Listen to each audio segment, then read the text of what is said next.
Subscribe now and press the bell icon. Never miss an update. तो मेरा नाम श्वेता राय है, हार्वेस्ट की प्रोडक्ट ट्रेनर हूँ। I have done my BTech in bioinformatics, बहुत सारे मेडिकल फील्ड्स में सर्टिफिकेशंस लिए हैं और आज हार्वेस्ट की 4 साल से प्रोडक्ट ट्रेनिंग कर रही हूँ। अभी तक कम से कम 375 ट्रेनिंग, 375 ट्रेनिंग से ज्यादा ऑल ओवर इंडिया में मैंने प्रोडक्ट ट्रेनिंग की है। आज जो उस प्रोडक्ट के बारे में हम बात करेंगे, बहुत सारे लोगों के दिमाग में क्वेश्चन होगा, इस लॉकडाउन के टाइम पे हम बात कर रहे हैं इम्यूनिटी, लेकिन आज ये कंपनी फीलिंग लेकर क्यों आई है? हम हमेशा से 10-12 दिन से बस इम्यूनिटी पे ही बात कर रहे हैं।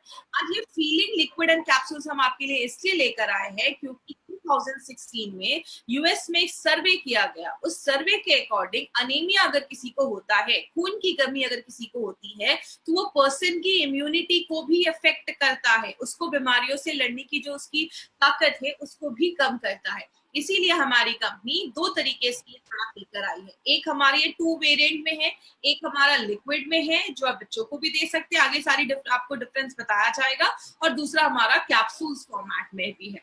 अब हम सबसे पहले समझते हैं अनीमिया के बारे में एक सिंपल सी चीज। आज अनीमिया को एक बहुत बड़ा रीजन बोला जाता है, बहुत सारे लोगों की डेथ का भी कारण ही अनीमिया को बोला जाता है। और सबसे शॉकिंग फिगर क्या है, आज जितनी भी, जैसे अगर बात करें, हर दिन हमारे साथ 25-30 हजार लोग हर दिन हमारे साथ जुड़ रहे हैं। आज अगर हमारे इस ट्रेनिंग को मान लीजिए 10,000 लेडीज सुन रही हैं, तो 10,000 में लगभग 50 से 60 हजार जो लेडीज है वो अनिमिक है। इंडिया में हर एक दूसरी लेडी वो अनिमिक है, खून की कमी देखी जाती है। तो अगर बात करें माय फ्रेंड, एक अनीमिया एक बहुत बड़ा कारण हो गया है। और कहते हैं बहुत सारी लेडीज जो प्रेग्नेंट होती है, प्रेगनेंसी के टाइम पे अगर उनको सफिशिएंट लेवल में आयरन नहीं मिलता है तो उनकी हेल्थ भी खराब होती है, प्लस बच्चे का ब्रेन डेवलपमेंट भी अच्छे से नहीं हो पाता है। तो ये भी बहुत बड़ा कारण देखा जाता है। इसीलिए बोलते हैं 50 to 60% लेडीज में अनीमिया की प्रॉब्लम आज बहुत कॉमन देखी जा रही है। और कुछ हमारी लाइफ के ऐसे भी टाइम आते हैं जहाँ पे खून की कमी देखी जाती है, जैसे लेडीज जो उनकी एक अभी पीरियड्स चल रहे हैं, मेंस्ट्रुएट चल रहा है, तो उस टाइम पे बहुत सारी लेडीज में खून की कमी देखी जाती है। स्पेशली प्रेगनेंसी के ड्यूरिंग बहुत सारी लेडीज में खून की कमी देखी जाती है। और बच्चे जब छोटे होते हैं, अर्ली चाइल्डहुड में भी बहुत सारे बच्चों में आज खून की कमी, अनीमिया की प्रॉब्लम आज बहुत कॉमन हो रही है। इसी पे एक सर्वे देखा गया, उसमें बोला जाता है जो भी बच्चे 5 साल से छोटे हैं उनमें लगभग 67.5 मतलब 70% अप्रोक्सीमेटली जो बच्चे हैं उनमें अनीमिया की प्रॉब्लम देखी जा रही है। और बोला जाता है अगर कम एज में बच्चों में खून में कमी देखी जाती है तो उनका जो ब्रेन डेवलपमेंट है वो अच्छे से नहीं हो पाता है, उनकी लर्निंग एबिलिटी जो है, सीखने की जो इच्छा है, पढ़ने में जो मन है, वो सब बहुत कम लगता है। तो बच्चों में बचपन से अगर ये प्रॉब्लम हो तो आगे चलकर सीरियस प्रॉब्लम में भी कन्वर्ट हो सकता है। लेकिन बात करें, सबसे पहले समझते अनीमिया, हमने ये वर्ड सुना है, इसका मतलब क्या होता है? अनीमिया का मतलब होता है, अगर हम थोड़ा साइंटिफिक टर्म में जाएं तो विदाउट ब्लड, मतलब हमारे खून में हम सबको पता है आरबीसी होता है, रेड ब्लड सेल्स, जिसको हम लाल रक्त कण भी कहते हैं। वो आपकी बॉडी में हीमोग्लोबिन उसमें पाया जाता है और वो बहुत सारे काम करता है। ऑक्सीजन ले जाने का एक बहुत जरूरी काम हमारा आरबीसी जो रेड ब्लड सेल्स है वो काम करता है। खून में जब रेड ब्लड सेल्स की कमी हो जाती है उस चीज को हम अनीमिया कहते हैं।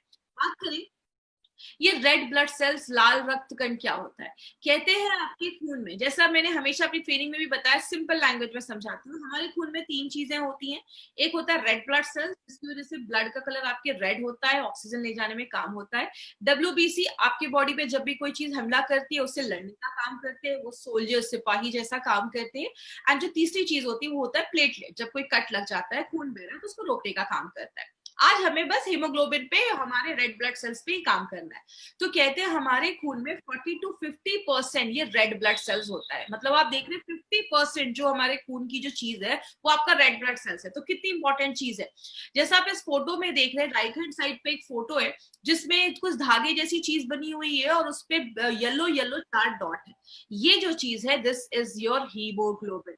उसमें जो आपको येलो स्पॉट्स दिख रहे हैं वो हमारे आयरन मॉलिक्यूल्स है। मतलब जब आप सांस लेते हैं, ऑक्सीजन जो बॉडी में जाता है तो वो ऑक्सीजन जाकर इस हीमोग्लोबिन पे, आपके आयरन पे, वो पीले वाले डॉट्स पे चिपक जाता है। मतलब एक जो आपका हीमोग्लोबिन है वो 4 ऑक्सीजन के मॉलिक्यूल लेकर 4 ऑक्सीजन को अपने ऊपर लोड करके पूरी बॉडी में ले जाने का काम करता है। मतलब क्या है, ये जो हीमोग्लोबिन है ये एक तरीके का ट्रक है। इस ट्रक में 4 ऑक्सीजन लोड हो जाता है और पूरे बॉडी में ले जाने का काम करता है। अब प्रॉब्लम क्या आ सकती है, हमारी बॉडी में अगर आयरन की कमी हो जाए, अगर हमारे खाने से हमें अच्छे से आयरन नहीं मिल रहा है, आयरन की कमी हो जाए तो हीमोग्लोबिन अच्छे से नहीं बन पाएंगे। जब हीमोग्लोबिन अच्छे से नहीं बन पाएंगे, ट्रकों की कमी हो जाएगी, तो आपके बॉडी के हर एक भाग में ऑक्सीजन नहीं पहुंच पाएगा। तो जिसकी वजह से क्या होता है, बॉडी ना आपको कुछ सिम्टम्स दिखाता है। हमें कैसे पता चलेगा कि हमें अनीमिया है या सामने वाले को अनीमिया है, तो उसके कुछ सिम्टम्स हैं। ये सिम्टम्स आप जरूर नोट कर लीजिएगा, आप याद रखिएगा। पहला सिम्टम है you will always feel tired, आपको हमेशा थकावट महसूस होगी, आप फटीग महसूस करेंगे, आपको एनर्जी फील नहीं होगा। क्यों हो रहा है, आपके बॉडी के हर एक पार्ट में ऑक्सीजन नहीं पहुंच पा रहा, तो ऐसी प्रॉब्लम देखी जा रही है।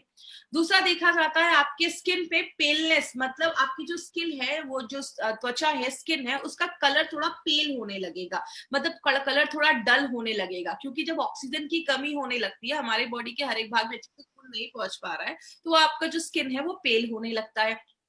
शॉर्टनेस ऑफ ब्रेथ, बहुत सारे लोगों को सांस लेने में भी तकलीफ होती, थोड़ा सा सीढ़ियां चढ़े रही है, थोड़ा सा ज्यादा फास्ट चल लिया तो सांस लेने में प्रॉब्लम हो रही है। बहुत सारे लोगों को हेडेक या चक्कर आने की भी प्रॉब्लम देखी जाती है। बहुत सारे लोगों को आपने देखा होगा बेहोश होके गिर गए, हीमोग्लोबिन की कमी है, तो ये भी एक प्रॉब्लम देखा जाता है। हार्ट पैल्पिटेशन, कुछ लोगों को पैल्पिटेशन की प्रॉब्लम, मतलब दिल की धड़कनें बहुत ज्यादा तेज हो जाती हैं, तो ये भी एक सिम्टम देखा जाता है अगर आपके खून में हीमोग्लोबिन की कमी है। बाल बहुत रूखे हो जाते हैं, ड्राई हो जाते हैं, आपकी स्किन बहुत ड्राई हो जाती है। ये क्यों होता है, सिंपल सा याद रखिए, आपके बॉडी को हर एक पार्ट को ऑक्सीजन की जरूरत है। अगर आपके किसी भी पार्ट में अच्छे से ऑक्सीजन नहीं पहुंच पाएगा, तो वो एरिया जो है वो उतना हेल्दी नहीं रहेगा, तो आपके बाल अच्छे नहीं होंगे, आपकी स्किन अच्छी नहीं होगी। तो ये भी अनीमिया का एक बहुत बड़ा रीजन देखा जाता है। रेस्टलेस लेग सिंड्रोम भी देखा जाता है, फीलिंग होती है पैर में कोई चीज चल रही है, पैरों में बहुत ज्यादा इचिंग होता है। ऐसी बहुत सारी आपके लेग में कुछ कुछ प्रॉब्लम्स अगर हो रही है, इचिंग हो रहा है, लग रहा है कुछ कुछ चल रहा है, क्रॉलिंग जैसी फील आ रही है, या ऐसी आपको अगर प्रॉब्लम हो रही है, पैर फोल्ड करके थोड़ी देर बैठ गए हैं तो सेंसेशन खत्म हो गया है, ऐसी प्रॉब्लम है, तो ये भी एक प्रॉब्लम देखी जाती है, खून की कमी की वजह से हो सकता है। आपके नेल्स बहुत ब्रिटल हो जाते हैं, मतलब नेल्स तुरंत टूटने लगते हैं। बहुत सारी लेडीज को इश्यू रहता है कि मेरे नेल्स अच्छे से नहीं ग्रो कर रहे, तो आयरन की डेफिशिएंसी एक बहुत बड़ा रीजन है। अगर आपके नेल्स बहुत ब्रिटल हो गए, नाखून जो है वो टूट रहे हैं। हाथ पैर ठंडे हो जाना, ये भी एक सिम्टम देखा जाता है, आपके हाथ पैर ठंडे होने लगते हैं। बहुत सारे लोगों में पाइका की प्रॉब्लम देखी जाती है। आपने देखा होगा बहुत सारे ऐसे बच्चे हैं जो मिट्टी खाते हैं, धूल खाते हैं, ऐसी चीजें खाते हैं। इसका मतलब क्या होता है, बॉडी में जब आयरन की डेफिशिएंसी होती है, आयरन की कमी होती है, तो लोगों को ऐसी चीजें खाने का मन करता है जो एक्चुअल में खाने लायक नहीं है। तो जिसको बहुत सारे लोगों को ऐसी प्रॉब्लम भी देखी जाती है, तो ये बहुत बड़ा सिम्टम है। अगर आपके घर के बच्चे खा रहे हैं ये सब चीजें, तो ध्यान दीजिए। दूसरा तरीका क्या है जिससे हमें पता चलेगा कि हमें हमारे खून में आपको हीमोग्लोबिन की कमी है, वो है कुछ हम टेस्ट करवाते हैं, जिसको हम बोलते हैं ब्लड टेस्ट जो होता है, उसको हम सीबीसी कहते हैं, कंप्लीट ब्लड काउंट। अब इस टेस्ट में आपको 2-3 चीजें आएंगी, आपको सब रटने की जरूरत नहीं है, बस आप किसी का रिपोर्ट को देखते हो तो ये कुछ चीजें आपके रिपोर्ट में होती हैं। मैं बस उसका आपको ब्रीफ एक्सप्लेनेशन दूंगी, हम ज्यादा डिटेल में हमें उसमें जाने की जरूरत नहीं है। जब आप किसी का कंप्लीट ब्लड काउंट करवाते हैं तो सबसे पहले उसमें हीमोग्लोबिन का रिपोर्ट होता है। अगर किसी जेंट का, अगर किसी मेल का वो रिपोर्ट है तो उसमें जो हीमोग्लोबिन होगा वो 13 के ऊपर है तो ठीक है।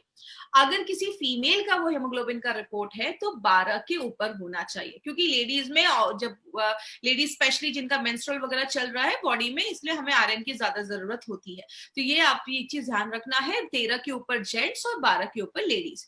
दूसरा एक टेस्ट हो, उसी सीबीसी में एक और चीज भी आपने कभी कभी पढ़ी होगी, उसमें लिखा होता है एमसीवी, मीन कॉर्पस्कुलर वॉल्यूम उसको हम कहते हैं। ये एक्चुअली होता क्या है, आपके खून में, जैसा हमने बताया कि हमारे खून में 40 to 50% आपका रेड ब्लड सेल्स होता है, हीमोग्लोबिन होता है। तो इस टेस्ट के थ्रू हम ये पता कर पाते हैं कि आपके ब्लड में एक्चुअल में आरबीसी का अभी कितना वॉल्यूम है, जिससे हमें पता चलता है। अगर ये कम है किसी के रिपोर्ट में तो हम कह सकते हैं कि इसको अनीमिया की प्रॉब्लम है।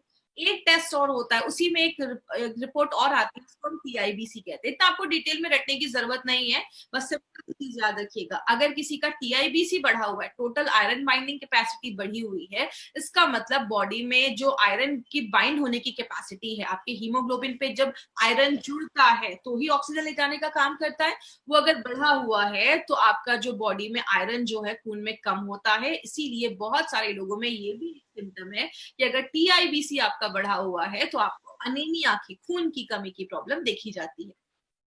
कहते हैं अनीमिया, कारण तो बहुत सारे, 400 से ज्यादा तरीके के अनीमिया हमारी बॉडी में होते हैं, लेकिन आपको इतनी अंदर तक जाने की जरूरत नहीं है, इतना डिटेल में जाने की जरूरत नहीं है।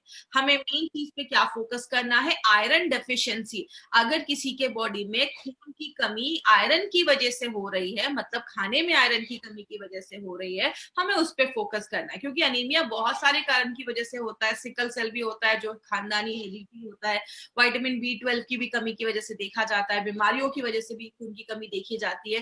बट हमें एक ही चीज पे फोकस करना है, हमारे खाने में अगर आयरन की कमी है, उसकी वजह से अगर आपको अनीमिया हो रहा है, तो उस पे हम आज बात करेंगे। तो सबसे पहले अनीमिया का मेन कारण क्या है, रेड ब्लड सेल्स, हीमोग्लोबिन की कमी होना। बात करें कारण क्या देखे जाते हैं, सबसे पहला आपके खाने में जब आयरन, विटामिन B12 की कमी हो जाती है तो हम कहते हैं कि हमें अनीमिया हो गया है। दूसरी चीज, कभी कभी आंतों का कुछ डिसऑर्डर हो जाता है, इंटेस्टाइनल डिसऑर्डर हो जाता है, तो आप जो खाना खा रहे हैं, आपका जो स्मॉल इंटेस्टाइन है वो आपका खाना जो है, न्यूट्रिएंट जो है, पौष्टिक तत्व है जो है, उसको एब्जॉर्ब नहीं कर पा रहा है, तो ये भी एक सिम्टम देखा जाता है। प्रेगनेंसी के टाइम पे अगर कोई लेडी प्रेग्नेंट है, उसने अच्छे से आयरन नहीं लिया, या फॉलिक एसिड में जो रिकमेंड किया जाता है अगर उन्होंने नहीं लिया, तो आगे चल के बच्चे की भी ग्रोथ पे असर पड़ता है और माँ पे भी असर पड़ता है। बहुत सारे केसेस में अगर आपको कैंसर है, किडनी का फेलियर है, या और भी अगर कोई सीरियस प्रॉब्लम होती है, उसमें भी हमारी बॉडी का जो हीमोग्लोबिन है वो इफेक्ट होता है। और फैमिली हिस्ट्री है, देखिए अगर कभी कोई अनीमिया का पेशेंट है, क्योंकि आज मुझे पता है क्वेश्चन आंसर में बहुत सारे लोग बोलेंगे सिकल सेल अनीमिया में दे सकते हैं क्या, क्योंकि हर ट्रेनिंग के बाद मुझसे 2-4 लोग ये जरूर पूछते हैं। तो सिकल सेल अनीमिया में आपको नहीं जाना है, ये हेरिडिटी का प्रॉब्लम है। इसमें आप देख रहे हैं एक नॉर्मल हीमोग्लोबिन है, इधर देख रहे हैं एब नॉर्मल हीमोग्लोबिन लिखा हुआ है, मतलब हीमोग्लोबिन का जो साइज होता है वो डिफॉर्म हो जाता है। ये सीरियस केस है, हेरिडिटी है, खानदानी हो सकता है, हमें उसमें नहीं जाना है, वो हमारे लिए नहीं है, तो उसमें आपको नहीं जाना है। और जब हमारी एज ज्यादा हो जाती है, स्पेशली 65 अबव, उन लोगों को एनीमिया की प्रॉब्लम आज ज्यादा देखी जा रही है। हम इसको कैसे रोक सकते हैं, सबसे पहला, अपने खाने में अच्छे से आयरन लीजिए, जो भी चीजें आपको आयरन प्रोवाइड करती हैं, पालक खाइए, जो लोग नॉनवेज वगैरह खा रहे हैं वो भी खा सकते हैं, ब्रोकली वगैरह, ये बहुत सारी चीजें हमें आयरन रिच डाइट होती है, तो आप वो अगर अपने डाइट में प्रॉपरली लेते हैं तो आपको आयरन की कमी से हम बच सकते हैं। मार्केट में बहुत सारे सप्लीमेंट्स हैं, आयरन के सप्लीमेंट्स हैं, फॉलिक एसिड, विटामिन B, बहुत सारे सप्लीमेंट्स आपको मिलते हैं, वो भी आप ले सकते हैं। बोला जाता है अगर आप कोई भी आयरन के सप्लीमेंट ले रहे हैं, साथ में आप थोड़ा सा सिट्रस फ्रूट जूस लीजिए, मतलब संतरे का जूस पीजिए, मौसमी खाइए। ये जो विटामिन C है वो आयरन को आपकी बॉडी में एब्जॉर्ब होने में बहुत ज्यादा हेल्प करता है। तो साइट्रस जो भी ये फ्रूट्स होते हैं वो बोले जाते हैं। बहुत सारे केसेस में आपको ड्राई फ्रूट्स भी खाने को बोला जाता है। एक हैबिट डालिए, जब भी ड्राई फ्रूट्स खाइए उसको पानी में सोक करके खाइए। आयुर्वेद में कहते हैं जब आप पानी में सोक कर देते हैं तो वो अपने नेचुरल फॉर्म में आ जाता है। तो आप ड्राई फ्रूट्स भी बहुत सारे लोग उसको खाते हैं, ये भी आपके खून की कमी को कम करता है। दूसरी चीज, बहुत सारे लोगों को चाय कॉफी की आदत होती है, तो प्लीज चाय कॉफी थोड़ा सा अवॉइड करिए, ज्यादा हमें चाय कॉफी भी नहीं लेना है। चाय कॉफी ज्यादा पीने से भी आपके खून में जो आयरन लेने की जो क्षमता होती है, एब्जॉर्प्शन जो पावर होता है, वो कम हो जाता है। लेकिन हमें आज सप्लीमेंट लेने की जरूरत क्यों हो रही है? कहते हैं आयरन तो सबके लिए जरूरी है, चाहे वो बच्चा हो, चाहे वो लेडीज हो, लड़का हो, लड़की हो, प्रेग्नेंट लेडीज हो या ब्रेस्ट फीडिंग मदर्स हो, सबको आयरन लेने की जरूरत है, बट सबकी रिक्वायरमेंट अलग अलग होती है। अगर कोई लेडी है जो प्रेग्नेंट है उसको ज्यादा है, कोई ब्रेस्ट फीडिंग है जो बच्चे को दूध पिला रही है उनको और भी ज्यादा है, कोई लेडीज जो अपने मेंस्ट्रुअल फ्लो में है, मेंस्ट्रुअल साइकिल जिनका अभी चल रहा है, जिनकी एज यंग है अभी, उनको आयरन की ज्यादा जरूरत है। कहते हैं हमारे खाने की हमें 40% ही आयरन मिल पा रहा है। लेकिन अगर बात करें मार्केट का जो मार्केट, ऐसा नहीं है कि मार्केट में कोई आयरन आपको सप्लीमेंट्स नहीं मिलेंगे, मार्केट में भरे पड़े हैं आयरन के सप्लीमेंट्स, लेकिन उनकी प्रॉब्लम क्या है? पहली बात, मार्केट के जो आयरन सप्लीमेंट्स है उनका एब्जॉर्प्शन अच्छे से नहीं हो पाता, मतलब आप जो आयरन बॉडी में डाल रहे हैं वो बॉडी आयरन अच्छे से ले नहीं पाता है, उसका टेस्ट बिल्कुल ही खराब होता है, आपको टेस्ट कुछ कुछ लोगों को पसंद नहीं आता। और सबसे बड़ी प्रॉब्लम जो मार्केट के आयरन सप्लीमेंट्स में होती है वो आपके लूज मोशंस कर सकता है, आपके पेट में आपको उलझन हो सकती है, डायरिया जैसा प्रॉब्लम हो सकता है, बहुत सारे और भी स्टमक इश्यूज को और क्रिएट कर देता है और भी बढ़ा देता है। और बहुत बड़ी जो एक प्रॉब्लम आती है मार्केट के आयरन सप्लीमेंट्स में, आपके स्टूल को काला कर देता है। क्यों काला कर देता है? आप आयरन ले रहे, बॉडी जब उसको एब्जॉर्ब नहीं कर पाएगा तो आयरन आपके स्टूल से जब बाहर निकलेगा तो आपके स्टूल को ब्लॉक भी कर देता है। तो ऐसे बहुत सारे लिमिटेशंस हो जाते हैं मार्केट के आयरन सप्लीमेंट्स और टॉनिक में। अब बात करते हैं एलिमेंट्स वेलनेस ने इसके लिए क्या किया। आपको पता है एलिमेंट्स वेलनेस हर एक प्रोडक्ट का एक सोल्यूशन लेकर आता है। मार्केट में जो भी प्रोडक्ट अवेलेबल है उससे कुछ डिफरेंट कॉन्सेप्ट पे हमारे प्रोडक्ट आते हैं, जो उनमें ड्रॉबैक्स है उसको क्लियर करते हुए हमारे प्रोडक्ट्स यूनिक तरीके से लाए जाते हैं। अब एलिमेंट्स वेलनेस में हम दो तरीके से लाए हैं, एक कैप्सूल्स के फॉर्मेट में और एक लिक्विड के फॉर्मेट में। बात करें एलिमेंट्स वेलनेस का नाम, जो एलिमेंट्स वेलनेस का हमारा ये आयरन सप्लीमेंट है, इसका नाम हमने फीलिंग लिक्विड एंड कैप्सूल क्यों रखा है? फीलिंग लिखने के पीछे मतलब क्या है? केमिस्ट्री अगर आपने पढ़ा होगा, बचपन में जब हम केमिस्ट्री पढ़ते थे हम एक एटॉमिक चार्ट याद करते थे, हाइड्रोजन हीलियम, तो उसमें हमने पढ़ा था कि आयरन को शॉर्ट में हम Fe लिखते हैं, तो Fe का मतलब होता है आयरन। और फेरोजोन क्या है आगे मैं आपको बताऊंगी, फेरोजोन में भी Fe होता है। तो हमने Fe से दो चीजें देखी, एक Fe का मतलब आयरन और दूसरा Fe का मतलब फेरोजोन।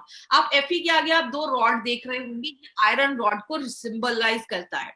दूसरी चीज हमने इसमें एलिंग लिखा है, मतलब जब आपकी बॉडी में आयरन की कमी होती है, बॉडी अच्छे से हील नहीं कर पाता है, और जब हम उसको आयरन देते हैं तो बॉडी प्रॉपरली खुद को हील कर पाता है, हीलिंग प्रोसेस को अच्छा करता है। और जब आपकी बॉडी अच्छे से हील होती है आपको अच्छी फीलिंग आती है, इसीलिए इसका नाम हमने elements wellness feeling liquid and capsule रखा है। हर नाम के पीछे आप देखते हैं माय डियर फ्रेंड कोई ना कोई साइंटिफिक रीजन है, हर नाम के पीछे कुछ ना कुछ चीजें छिपी हुई है। बात करें अब हमारा जो ये फीलिंग लिक्विड एंड कैप्सूल है उसमें ऐसा क्या है जो उसको यूनिक बनाता है, तो उसमें एक बहुत इंपॉर्टेंट चीज डाली गई है जिसको हम फेरोजोन कहते हैं। ये फेरोजोन एक स्पेशल टाइप का एक आयरन सॉल्ट होता है, और ये जो फेरोजोन है उसके एडवांटेजेस भी हैं। बहुत सारे लोगों को मार्केट का जब वो आयरन सप्लीमेंट लेते हैं तो उनके दांत स्टेन हो जाते हैं, दांतों पे दाग हो जाते हैं, स्टेन हो जाते हैं, खराब हो जाते हैं। और दूसरा एडवांटेज क्या है, जब आप मार्केट का कोई सप्लीमेंट लेते हैं तो वो आपके फूड जो आपने खाना खाया है उसके साथ वो इंटरेक्ट करते हैं, रिएक्ट करते हैं, जो उसकी एब्जॉर्प्शन की क्षमता को कम कर देता है। लेकिन एज हमने इसमें फेरोजोन डाला है, फेरोजोन जब आप नाश्ता किया आपने अच्छे से, आपने फीलिंग कैप्सूल या लिक्विड लिया, तो इसमें जो फेरोजोन है वो कभी भी आपके खाने के साथ इंटरेक्ट नहीं करता है, जिसकी वजह से एब्जॉर्प्शन कैपेसिटी है, एब्जॉर्ब होने की जो क्षमता है वो बहुत ज्यादा है। मतलब जो भी आप आयरन ले रहे हैं 90% से ज्यादा वो आपका बॉडी एब्जॉर्ब कर ले रहा है, जो बहुत बड़ी बात है अगर हम बात करें तो। दूसरी चीज, मार्केट से और कैसे बेहतर है, इसमें हमने बस फेरोजोन नहीं डाला, इसमें हमने फॉलिक एसिड भी डाला है। अगर आप एक कैप्सूल देखेंगे तो उसमें 85 mcg इसमें हमने फॉलिक एसिड भी डाला है, तो आयरन को एब्जॉर्ब होने में मदद करता है। और इसमें हमने ग्लाइसिन भी डाला है। ग्लाइसिन एक तरीके का अमाइनो एसिड होता है जो आपकी बॉडी के एनर्जी लेवल को बूस्ट अप कर देता है। तो बहुत सारे लोगों को आपने देखा होगा जब खून की कमी होती है तो एनर्जी भी उनकी कम होती है, तो ग्लाइसिन क्या करता है, आपको एनर्जी भी देता है। लेकिन हम बस यहाँ नहीं रुके, हमने इसमें दो चीजें और डाली हैं। और क्या डाला है, हमने मुलेठी और बीटरूट भी डाला है। याद रखिएगा मुलेठी और बीटरूट जो है वो अनीमिया को प्रिवेंट करने में बहुत सालों से आयुर्वेद में यूज किया जा रहा है। तो ये आपके अनीमिया को भी हमसे बचाता है, अनीमिया होने से बचाता है। और प्लस हमारे लिक्विड और कैप्सूल में कुछ डिफरेंस भी है। लिक्विड जो है वो एक स्ट्रॉबेरी फ्लेवर में हम लेकर आए हैं, तो बच्चों को बहुत पसंद आता है, बच्चों को कोई प्रॉब्लम नहीं होती है इसको लेने की। मार्केट का आयरन लेने में बच्चों को थोड़ी प्रॉब्लम होती है। दूसरी चीज, जो हमारा कैप्सूल है उसमें हमने कैल्शियम भी डाला है, मतलब हम कैल्शियम एक्चुअली लिक्विड में नहीं डाल सकते, इसीलिए हमने कैप्सूल में कैल्शियम भी डाला है। तो जो नॉर्मली मैं ट्रेनिंग में कहती हूँ कि आप बच्चों को लिक्विड दीजिए और जो बड़े लोग हैं वो कैप्सूल्स ले सकते हैं। तो इस तरीके से आप लिक्विड कैप्सूल्स को थोड़ा सा अलग करके ले सकते हैं। दूसरी चीज, एक इंपॉर्टेंट चीज याद रखिए, हमारे खाने से, अभी मैंने आपको बताया, हमारे खाने से हमें 40% ही आयरन मिल पाता है, लेकिन जितना आरडीए ने रिकमेंड, जितना हमारे इंडियन मेडिकल काउंसिल ने हमें रिकमेंड किया है कि इतना आपको आयरन रोज खाना है, उसका 33% आपको एक सर्विंग ही दे देता है। मतलब क्या है कहने का, अगर आपने एक कैप्सूल खाया, आपको जितना बोला गया है कि इतने एमजी आपको खाना है आयरन, अगर आपने इसका एक कैप्सूल खाया तो 33% की रिक्वायरमेंट को वो पूरा कर देता है। अब कुछ लोग बोलेंगे 33% ही क्यों करता है, 100% क्यों नहीं करता? याद रखिएगा, हमारा जो प्रोडक्ट है वो एक आयरन सप्लीमेंट है। सप्लीमेंट की बात करें, आपको खाने से आयरन मिल रहा है। हमारी कंपनी आपको ये नहीं कहती कि सारा आयरन घर से लो, हमारी कंपनी कहती है कि अच्छा एक खाना भी लो, अच्छी डाइट भी लो, उसके साथ जो कमी रह जा रही है आयरन की, वो आप फीलिंग लिक्विड एंड कैप्सूल्स लेकर आप कंप्लीट कर सकते हो। मतलब ये एक एडजुवेंट जैसा ये काम करता है, जो आपको खाना भी लेना है और उसके साथ अगर लेते हैं तो जो कमी है उसको पूरा कर देता है। और ये बहुत हाईएस्ट आपको दे रहा है, 33% आपको एक सर्विंग में ही देना बहुत बड़ी बात है। तो ये आपको ज्यादा आयरन भी प्रोवाइड कर रहा है। बात करें अब मार्केट में जो सप्लीमेंट्स हैं और हमारे एलिमेंट्स में, चार डिफरेंसेस हैं। ये चार डिफरेंसेस आपको जरूर याद रखना है। पहला डिफरेंस है, हम एब्जॉर्प्शन के ऊपर बात करते हैं। मार्केट का जब आप आयरन सप्लीमेंट लेते हैं तो उसका एब्जॉर्प्शन बहुत कम होता है, इसीलिए हमें ज्यादा लेना पड़ता है। यहाँ पे अगर आप फीलिंग लिक्विड एंड कैप्सूल्स की आप बात करते हैं तो एक्सीलेंट एब्जॉर्प्शन है, और जो फेरोजोन हमने जो इसमें डाला है वो 2 से 4% हाई एब्जॉर्ब होता है। मतलब उसकी जो एब्जॉर्प्शन कैपेसिटी है वो 2 से 4 गुना ज्यादा है। तो जो भी आप आयरन ले रहे हैं बॉडी में, वो बॉडी पूरा एब्जॉर्ब कर लेता है। दूसरी चीज, टेस्ट की अगर हम बात करें तो मार्केट का जो सप्लीमेंट्स होता है उसका जो टेस्ट होता है वो अच्छा नहीं होता है, लेकिन उसका स्वाद अच्छा नहीं होता है। लेकिन elements wellness feeling liquid capsules की बात करें तो उसका टेस्ट बहुत प्लेजेंट होता है, बच्चे भी उसको बहुत अच्छे से ले सकते हैं। मार्केट का जो हम आयरन सप्लीमेंट लेते हैं उसको लेने के बाद बहुत सारे लोगों का स्टूल काला हो जाता है, लेकिन ऐसा कोई भी इश्यू हमारे लिक्विड और कैप्सूल्स में नहीं देखा जाता है, क्योंकि ये जो हमारा लिक्विड और कैप्सूल्स है ये आपके पेट पे बहुत ही आसान, बहुत ही अच्छा रहता है, जेंटल रहता है, जैसा आप इस स्लाइड में देख रहे हैं। मार्केट का कैप्सूल्स जब हम लेते हैं या टैबलेट्स हम लेते हैं तो बहुत सारे लोगों में लूज मोशंस भी क्रिएट कर देता है। लेकिन अगर एलिमेंट्स वेलनेस के फीलिंग लिक्विड एंड कैप्सूल की बात करें तो जो फेरोजोन है वो बहुत हल्का है, आपके पेट पे बहुत जेंटल है, और उसकी वजह से आपको कभी भी लूज मोशन, डायरिया, ऐसी कोई प्रॉब्लम आपको नहीं होगी। तो हर एक मामले में हमारा जो प्रोडक्ट है वो मार्केट के कैप्सूल्स एंड प्रोडक्ट से बहुत ही बेहतर माना जाता है। अब यहाँ पे टेक केयर पे हमने 6 से 7 आपके लिए पॉइंट्स रखे। अब इस टेक केयर पे आपको 4 से 5 पॉइंट्स पे बहुत ज्यादा खास ध्यान रखना है। सबसे पहला, आपको जो भी डोजेस आज बताए जाएंगे उसी डोजेस को आपको ये फॉलो करना है, आपको उससे ज्यादा नहीं लेना है। अभी मैं आपको कुछ डोजेस बताऊंगी क्या डोज आपको लेना है। अगर किसी को सीवियर केस ऑफ एनीमिया है, जैसा मैंने बताया, बस खाने की कमी की वजह से नहीं, किसी को कोई बड़ी बीमारी की वजह से एनीमिया है, कैंसर है, किडनी का फेलियर है, उस केस में हमें बस ये बोलकर नहीं देना है कि ये एक सिंगल प्रोडक्ट ले लो आपका ये प्रॉब्लम खत्म हो जाएगा। सीवियर केसेस में वैसे भी मैं आपको रिकमेंड नहीं करती हूँ जाने के लिए। छोटे बच्चों के लिए आइडल है, छोटे बच्चों को दे सकते हैं, बट देने से पहले अगर बहुत छोटा बच्चा है, 4-5 साल का बच्चा है, तो एक बार उनके डॉक्टर से आप कंसल्ट कर लीजिए कि ये जो, क्योंकि हर एक बच्चे को अगर कुछ प्रॉब्लम है तो डॉक्टर उनका केस जानते हैं, तो डॉक्टर से आप एक बार कंसल्ट कर सकते हैं। एक इंपॉर्टेंट चीज याद रखिएगा, एलिमेंट्स वेलनेस का फीलिंग लिक्विड एंड कैप्सूल एक फूड सप्लीमेंट है जिसपे आपको FSSAI का mark, food safety and standard authority of India का मार्क मिलेगा। इसमें आपको आयुष का मार्क नहीं मिलेगा। क्यों नहीं मिलेगा? क्योंकि ये कोई आयुर्वेदिक प्रोडक्ट नहीं है, ये एक फूड सप्लीमेंट है। अगर कोई आपको कहता है एलिमेंट्स के सारे प्रोडक्ट पे आयुष का मार्क है, इसमें आयुष का मार्क क्यों नहीं है, तो आप उनको बताइए ये एक फूड सप्लीमेंट है, ये कोई प्रोडक्ट नहीं है, इसलिए इसमें आयुष का मार्क नहीं है, इसमें FSSAI का मार्क है। इसीलिए मार्केट में आपको ये product as an Ayurvedic products को नहीं, एज आयुर्वेदिक प्रोडक्ट इसको नहीं सेल करना है। और भी हम टेक केयर में कुछ चीजों पे बात करेंगे, इसको ध्यान रखिएगा। इसको कभी भी आपको तुरंत दूध पीने के बाद नहीं लेना। जैसे हम नॉर्मली इसको क्या कहते हैं, अभी आपको मैं डोजेस बताऊंगी, आपने सुबह बच्चे को ब्रेकफास्ट कराया, ब्रेकफास्ट के बाद दूध दिया, दूध के बाद तुरंत इसका आप लिक्विड दे दी, तो थोड़ा सा गैप रखना है। दूध के तुरंत बाद आपको इस प्रोडक्ट को कभी नहीं लेना है, 1-2 घंटे का थोड़ा सा गैप रखिए। दूसरी चीज, आपने इस प्रोडक्ट को अच्छे से लिया है कुछ दिन, उसके बाद अपना ब्लड सैंपल, आप ब्लड टेस्ट जरूर करवा लीजिए, एक बार हीमोग्लोबिन देख लीजिए, अगर वो नॉर्मल हो गया है या मतलब अभी हो गया है, ठीक हो गया, अच्छे लेवल में आ गया, तो आप प्रोडक्ट को स्टॉप कर सकते हैं, कोई प्रॉब्लम नहीं है। और एक इंपॉर्टेंट चीज याद रखिएगा, जब हम मार्केट का ऐसा कोई प्रोडक्ट लेते हैं आयरन सप्लीमेंट, तो उसमें बहुत सारे ग्रीन लीफी वेजिटेबल्स जो है वो रिकमेंड नहीं किए जाते हैं, बोलते हैं वो मत खाइए क्योंकि वो उससे इंटरफेयर कर देते हैं। लेकिन पेरोजॉन, जैसा मैंने आपको बताया, वो हमारे किसी भी खाने से रिएक्ट नहीं करता है, इंटरैक्ट नहीं करता है। तो जब आप एलिमेंट्स का फीलिंग लिक्विड एंड कैप्सूल लेते हैं, तो आप कोई भी फ्रूट्स, कोई भी वेजिटेबल अच्छे से खा सकते हैं, क्योंकि उसका वो फेरोजॉन उससे कोई इंटरेक्शन ही नहीं करता है। और लास्ट में एक बहुत इंपॉर्टेंट चीज, कभी भी एलिमेंट्स वेलनेस का फीलिंग लिक्विड या कैप्सूल आपको नेशियम के साथ नहीं लेना है। साथ नहीं लेना, इसका मतलब क्या?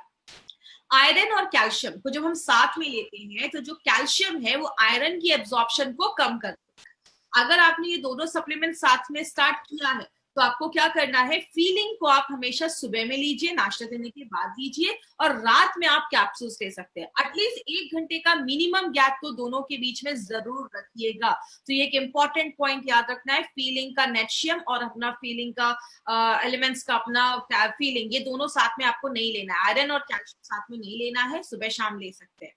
अब हम बात करेंगे, कुछ लोगों का ये भी क्वेश्चन होता है कि कब तक लेना है। नारायणा सर का कहना है कि एक जो डब्बा है वो उस पे 60 कैप्सूल्स है, 2 महीने का डोज है, तो आप 2 महीने तक लगातार लीजिए, 2-3 महीने तक, उसके बाद चाहे तो आप स्टॉप कर सकते हैं और एक बार हीमोग्लोबिन टेस्ट करवा सकते हैं। तो इस तरीके से आप इसको ले सकते हैं। ये एक सप्लीमेंट है, फूड सप्लीमेंट है, आपको इसको हमेशा भी ले सकता है, बट थोड़ी देर के बाद आप एक गैप जरूर कर दीजिए। डोजेस क्या होंगे? अगर आपको कोई प्रॉब्लम नहीं है, आप एक हेल्दी पर्सन भी हैं, तो भी आप चाहें तो अपनी लाइफस्टाइल में इसको सुबह 1 कैप्सूल भी अगर आप ले लेंगे तो काफी है। अगर कोई बच्चा 4 साल से छोटा है, तो 4 साल के बच्चों से आप स्टार्ट कर सकते हैं। 2 चम्मच आपको लिक्विड का देना है, सुबह 2 चम्मच नाश्ता किया, 2 चम्मच बच्चे को पिला दिया। छोटा बच्चा है 4 से 15 साल का, तो 1 चम्मच दीजिए, 5 ml ही। और अगर अडल्ट लोग हैं तो आप 2 चम्मच ले सकते हैं। अगर कोई लैक्टेटिंग मदर है तो उनको 2 कैप्सूल्स लेना है, और 2 बड़े चम्मच, मतलब दोनों को साथ में नहीं लेना है, या तो 2 कैप्सूल्स दीजिए या 2 बड़े चम्मच आपको लेना है। अगर कोई प्रेग्नेंट लेडी है, नॉर्मल जितनी भी लेडीज है वो 1 कैप्सूल भी लेंगी चलेगा, या 1 बड़ा चम्मच भी लेंगी तो चलेगा।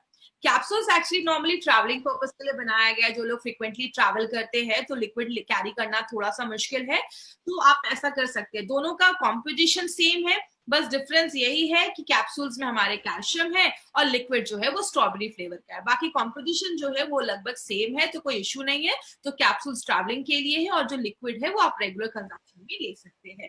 तो ये हमारा जो प्रोडक्ट था वो अनीमिया के ऊपर था, फीलिंग लिक्विड एंड कैप्सूल।